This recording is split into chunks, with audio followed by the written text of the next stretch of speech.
right now, I'm going to move on to something that also makes a great sandwich and is pretty easy. Okay, 5 cups of water is the first ingredient. I have that over here boiling. Did you turn that back on?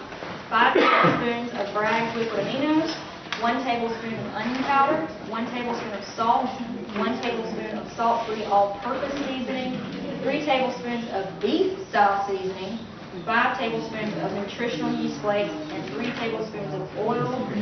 And last but not least, 5 cups of quick oats. When I first started, I didn't know what a quick oat was, I'm ashamed to say. But it's on the breakfast aisle. It's just like old-fashioned oatmeal, except they're sliced thinner and they cook faster. That's the only difference. Now, let's see what else I was going to tell you.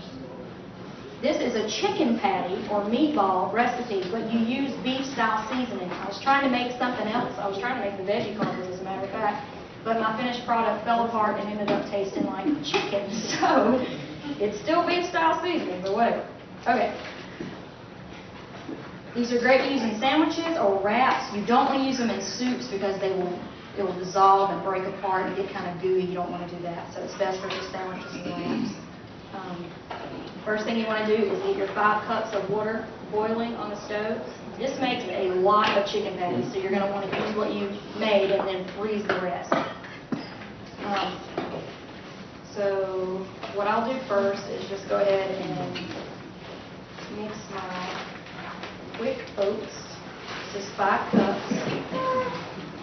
Now I would normally just mix this in the pot, but I want you guys to see what I'm doing. So, first is the onion powder. That's 1 tablespoon of onion powder, 1 tablespoon of sea salt. You can use regular salt, but they remove, 60 of the minerals of the 61 that are in sea salt? So you want to try to get sea salt if you can. So all-purpose salt-free. It comes in all different colors. This one is orange, but as long as it's all-purpose seasoning minus the salt, that's what you want to use. That's 1 tablespoon of that. And then 3 tablespoons of the beef-style seasoning. Again, this is a health food product. We can order it for you if you need it, or you can get it at Apple a Day or any health food store around here. And then 5 tablespoons of nutritional yeast flakes.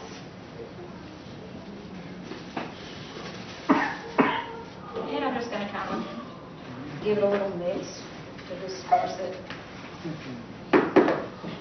The next ingredients are the wet ones, so I'm going to do that in the pot over there. But 5 tablespoons of Bragg's, 3 tablespoons of oil. Now, you can always use soy sauce instead of Bragg's if you're worried about the MSG content.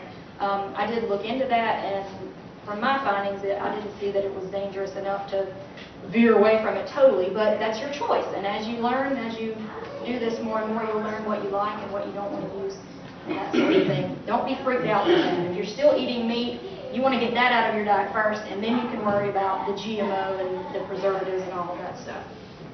So I'm going to take this over here. And by the way, if you want to make meatballs out of this, you just add 1 tablespoon of Italian seasoning to this, and then you roll them in balls instead of glass.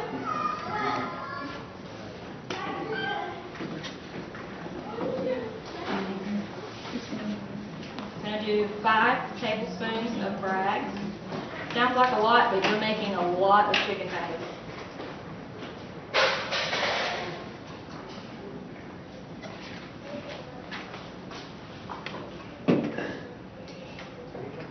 And then 3 tablespoons of oil. I usually leave oil out of recipes because I don't like to use it a lot. But I think this one really needs it. I've never tried to leave it out, so I don't know if it would work or not. But just kind of give that a stir, and as it starts boiling, the smell will fill the house. It smells wonderful. You just pour this in.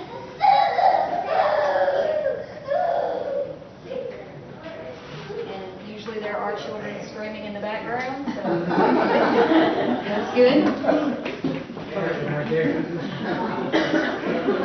I'm just going to stir it, and it's going to begin to thicken, and the quick oats, as they cook, the gluten off out of the oats, I guess it would be gluten, but the starch off of the oats at least, kind of starts to melt and dissolve, and it binds the food together. And you would normally let this boil for about, I don't know, a minute or two. You just want it to get to the boiling point, and then you stir it really, really well, and then you sit it to the side because you don't want it to stick to the bottom of the pan. And you just let it sit there, and it'll kind of stiffen up and cool. And then what you're going to do,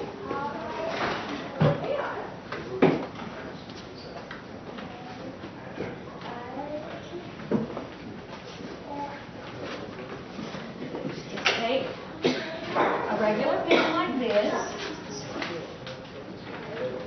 spray it with oil.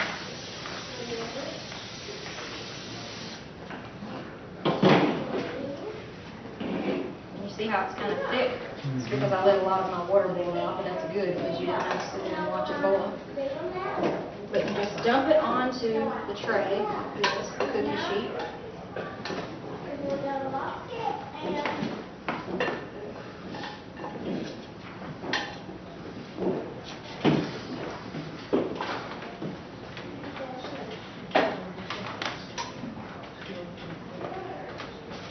Take the back of your spoon and you just kind of spread it out to get it all over the plate, the cookie sheet.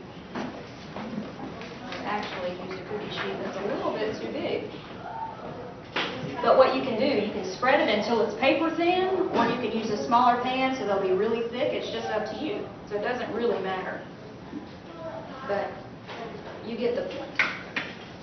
And then what I like to do, you don't have to do this. You can do it with a spoon, but it takes forever.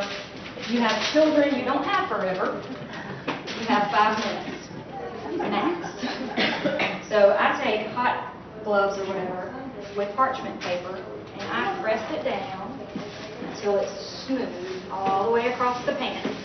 Just like that. And that is a lot faster than doing it with the back of a spoon. Okay. So what you do then, my edges aren't perfect, but normally the pan would be totally full and it would be flat all the way across. Spend all day doing that. So the next part, after you've had it at flat, you have your oven preheated to 400 and you stick it in there for 30 minutes and the top will just kind of brown and get a little crispy. And then you sit it on the stove top and let it cool. And then you just take a knife, I don't have a knife, I'm going to use a spoon, and you cut lines in it. It's real simple. You just cut lines like a tic-tac-toe board, and I like to make mine the size of my bread so that it fits my sandwich perfectly. You kind of cut them like this. You see how I'm cutting them? You wait till it's cool because then it won't tear apart as much. And then when you're through, you take a spatula and scoop them and stack them, put them in little Ziploc bags and stick them in the freezer. And whenever you want to use them, you just thaw them out. It only takes about 30 minutes to thaw them out, maybe not long at all, not like meat. And then you can chop them up and put it on a salad. You can put it in a wrap. You can leave them like they are and put them on a sandwich and grill it on the stove. They're done. You don't have to do anything else to them. Where did you get the all-purpose seasoning? Walmart. You can get them at most normal grocery stores. Like I said, it varies in color because there's all kind of stuff in it. It just depends on who makes it. So that gives it the chicken flavor? No, well, the beef And the beef seasoning is what gives it the chicken flavor. I know that's ridiculous, but it really, that's what it does. And you could probably use chicken style seasoning. I've never tried it because this is really good. But I got some sandwiches here if anybody wants any. And I'm also going to pass around the sausage links.